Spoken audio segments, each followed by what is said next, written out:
In Mexico, the army has confirmed the death of one of the country's most feared drug lords, known as El Mencho.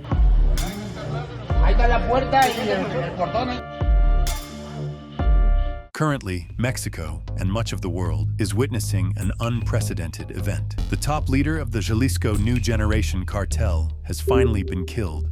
Nemesio Oseguera Cervantes, better known as El Mencho. He was taken down during a large-scale operation carried out by Mexican armed forces, where he was reportedly surprised and surrounded with no possible escape. The operation took place in a wooded area near his last known hideout, located in Tapalpa, Jalisco. According to official accounts presented by Mexico's Secretary of National Defense and Security official Omar Garcia Harfuch, El Mencho was located after authorities tracked a person close to him, identified as one of his current romantic partners. Reports indicate that the woman traveled to Tapalpa to visit him at a cabin. After she left the area, authorities confirmed that El Mencho remained at the location. This discovery triggered the mission that ultimately ended with the death of a man many had believed was already dead for years, a topic we recently discussed here on our channel. The same version states that El Mencho and his security team attempted to flee through a forested area once they detected the presence of the military,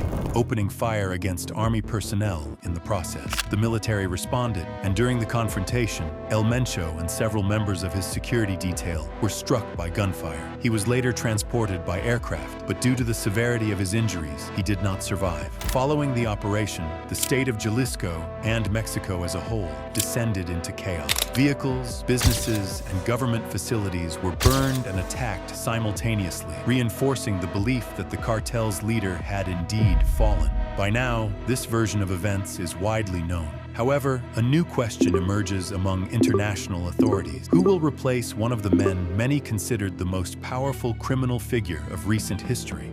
Today, in a new episode of Krater, we analyze the individuals who have remained closest to Oseguera Cervantes and who have long been pursued as possible successors. El Chorro, Julio Alberto Castillo Rodriguez, better known as El Chorro or Ojo de Vidrio, is one of the few figures who belonged not only to El Mencho's inner circle, but also to his family. He is identified as one of El Mencho's sons-in-law, having married one of his daughters. According to intelligence reports, El Chorro was born on October 11th, 1976, in Apatzingan, Michoacán. Jessica Johanna Oseguera Gonzalez, known as La Negra, is the daughter of El Mencho, with whom Castillo Rodriguez maintained a relationship. She was also accused of participating in her father's operations, specifically in money laundering activities tied to cartel finances, serving a brief prison sentence before being released. Ojo de Vidrio has been arrested twice in Jalisco, first in June 2015 and again in April 2016. The first arrest occurred alongside El Menchito,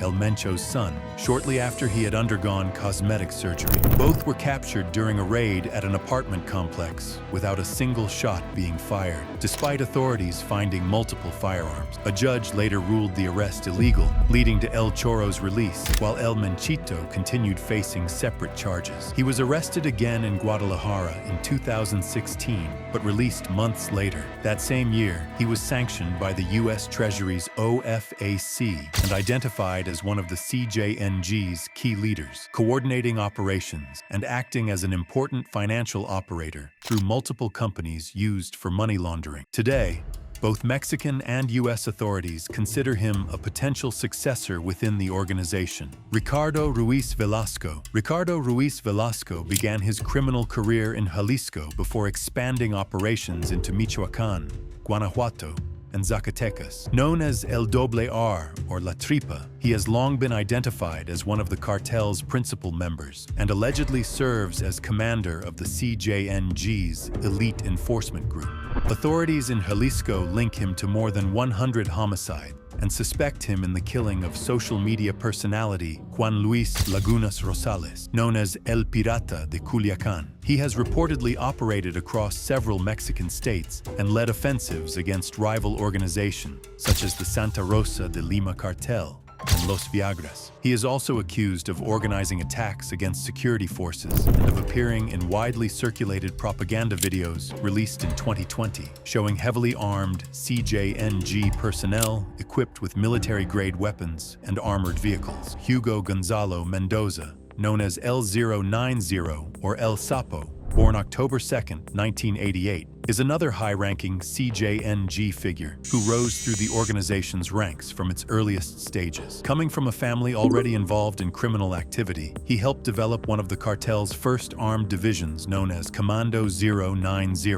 His group was among the earliest to take up arms for CJNG. In recent years, he has been identified as one of El Mencho's closest operators and is considered an extremely violent figure. Authorities link him to recruitment operations involving forced enlistment through fraudulent job offers and to training sites allegedly used for armed personnel preparation, including locations such as Teuchitlan, one of Mexico's most tragic cases reported in 2025. His main area of influence is the Los Altos region of Jalisco, although he previously operated in Puerto Vallarta. El Jardinero, Audias Flores Silva, known as El Jardinero or Señor de las Flores, remains actively pursued by Mexican authorities and faces a pending prison sentence exceeding 40 years for his alleged role in an attack against a military convoy. Although captured in 2016, he was released 3 years later after legal proceedings were overturned, making him once again a priority target. DEA records state that Flores Silva was born on November 19, 1980, in Huétamo, Michoacán, the same region where El Mencho was born. The U.S. Treasury identifies him as one of Oseguera Cervantes' most trusted associates, responsible for coordinating operations in Nayarit, while also acting as a major financial operator, managing large numbers of armed personnel. Authorities currently offer a $5 million reward for information leading to his capture. R3. Finally, another member of El Mencho's extended family appears as perhaps the strongest candidate to assume leadership. Juan Carlos Valencia Gonzalez, known as R3 or JP, is believed to be El Mencho's stepson, the son of Rosalinda Gonzalez from a previous relationship. Born on September 12, 1984, in Santa Ana, California, he holds U.S. citizenship. For years, he operated under a low profile until U.S. authorities intensified investigations, following the arrests and deaths of several figures close to El Mencho, exposing more of the CJNG's internal hierarchy. Reports indicate that Antonio Oseguera, known as Tony Montana and brother of El Mencho, tasked him with forming the cartel's elite special forces, often referred to as Fuerzas Especiales del Mencho. R3 founded this group, operating alongside Ricardo Ruiz Velasco, El Doble R. In October 2020, a federal court in Washington, D.C., formally charged R3 with conspiracy related to synthetic opioid trafficking intended for illegal export. Like El Jardinero, authorities currently offer a $5 million reward for information leading to his arrest. There may be additional figures positioned to compete for leadership, but these individuals have remained the most consistently identified over the years. Uncertainty still surrounds the situation. Mexico, particularly the state of Jalisco, faces a delicate moment marked by fear among civilians and ongoing instability, as criminal groups attempt internal restructuring while a new leader emerges. History has shown that such transitions often lead to internal fractures, power struggles, and violent confrontation, consequences that ultimately impact the civilian population the most. What remains certain is that Mexico, in cooperation with U.S. intelligence agencies, may have delivered one of the most significant blows in recent history to organized crime. Remember, you saw it first here on Krater. See you in the next episode.